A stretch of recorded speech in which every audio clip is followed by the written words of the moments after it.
يا جماعة أرجوكم رجا خاص.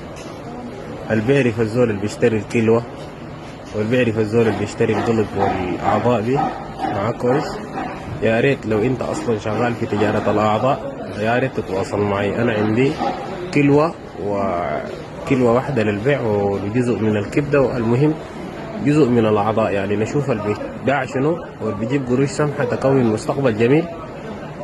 عارضة للبيع يعني، والسعر يعني أنا نهائي ما بقبل التفاوض، يعني أبقى أي قروش فوق للمليار، يعني أي مبلغ فوق للمليار أنا بقبله طوالي، ما عندي مانع.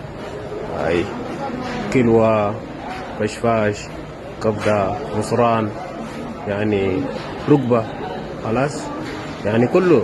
يعني وين الزول بس اللي بيشتري الحاجات دي خليه يتواصل معي يا جماعة، أنا متاح قاعد لحد ما خدمتي دي تنتهي، أنا قاعد. لكن لو انتهت إلا يخش صفحتي يدق لي تليفون، رقمي موجود في الصفحة، لأنه